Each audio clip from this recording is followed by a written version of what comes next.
Perpu nomor 26 tahun 2023 tentang pengelolaan hasil sedimentasi laut baru saja disahkan Presiden Joko Widodo. Perpu yang saya pegang ini pada akhirnya kembali mengesahkan aktivitas penambangan pasir laut yang telah lama dilarang pemerintah sejak 2003. Pelarangan sebelumnya bukan tanpa alasan. Menjaga ekosistem laut, mencegah abrasi, sampai menjaga keberadaan pulau-pulau kecil di Indonesia menjadi alasan SKB pelarangan penambangan pasir laut dikeluarkan. Melihat alasan tersebut, keberanian Jokowi untuk kembali menambang pasir laut menimbulkan pertanyaan. Apakah sudah sesuai dengan dampak negatif yang ditimbulkan?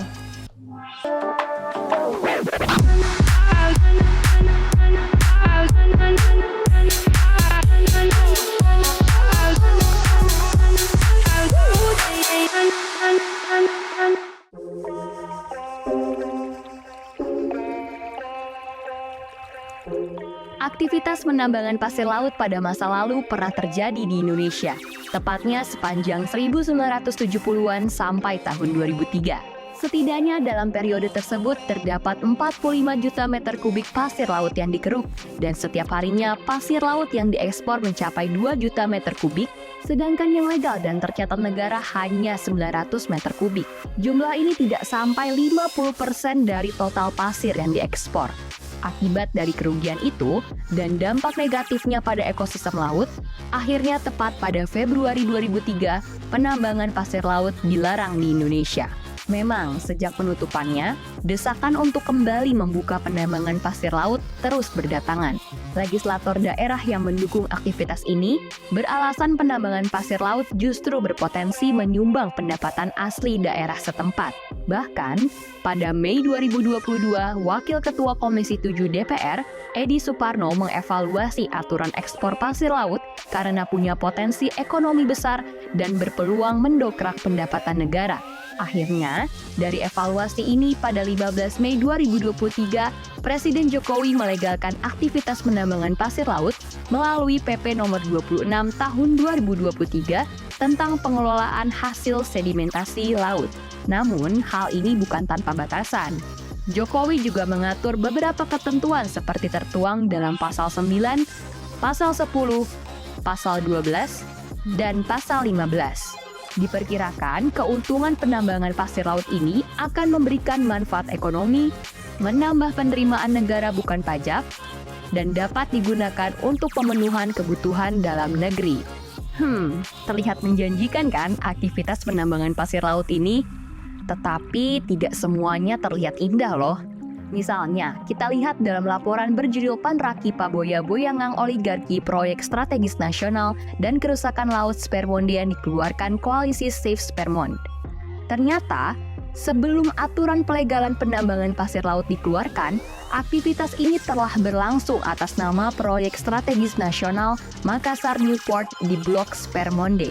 Mari kita lihat peta dari Walhi yang menjelaskan wilayah penangkapan ikan yang ditandai titik-titik hitam. Sedangkan yang kotak merah merupakan wilayah penambangan pasir laut.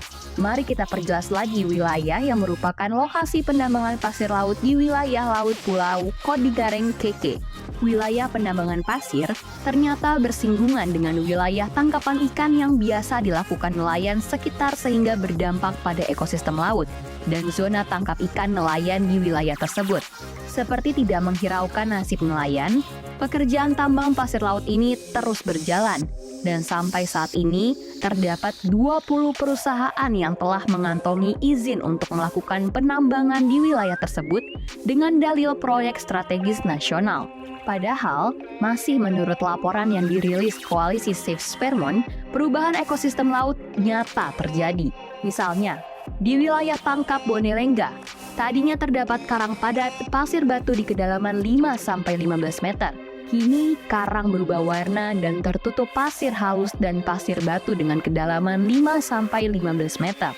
Di wilayah Tangkap Lambe-Lambere, tadinya terdapat karang hitam, pasir batu di kedalaman 5-20 meter. Kini kondisinya berubah menjadi karang pucat dan tertutup pasir halus dan pasir batu di kedalaman 5-20 meter. Hal serupa juga terjadi di wilayah Bone Luara. Sebelumnya terdapat karang padat dan pasir putih bersih di kedalaman 3-20 meter. Namun, kini kondisinya berubah menjadi permukaan karang tertutup pasir halus dan pasir putih di kedalaman 3-20 meter. Sedangkan di wilayah Tangkap Batu Ila, tadinya terdapat karang panjang padat, batu besar, dan lumut di kedalaman 9-23 meter. Setelah penambangan pasir, karang memang tidak rusak, tetapi tertimbun sedimentasi halus dan kedalaman tidak berubah. Sekarang kita lihat pada beberapa hasil tangkapan ikan nelayan yang terdampak. Misalnya, ikan bui-bui. Sebelum adanya penambangan pasir, nelayan bisa mendapatkan 20 gabus per hari. Kini, nelayan hanya mendapatkan 1 basket per hari. Pada ikan tenggiri, sebelumnya nelayan mendapatkan 40 ekor per hari. Kini nelayan hanya mendapatkan 1-2 ekor per hari. Tangkapan ikan katombo lebih parah lagi. Sebelumnya, nelayan bisa mendapatkan 10 gabus per hari.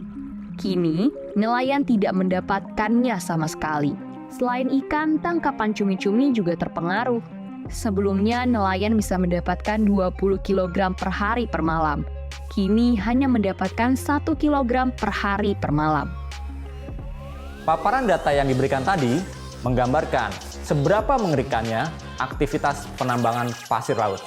Hal ini baru terjadi di wilayah Sarmonde.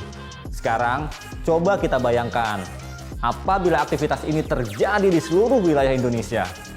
Walaupun terdapat beberapa aturan yang tetap harus diikuti, tetap mengerikan bukan? Memang terdapat keuntungan bagi negara dengan hadirnya aktivitas penambangan pasir laut.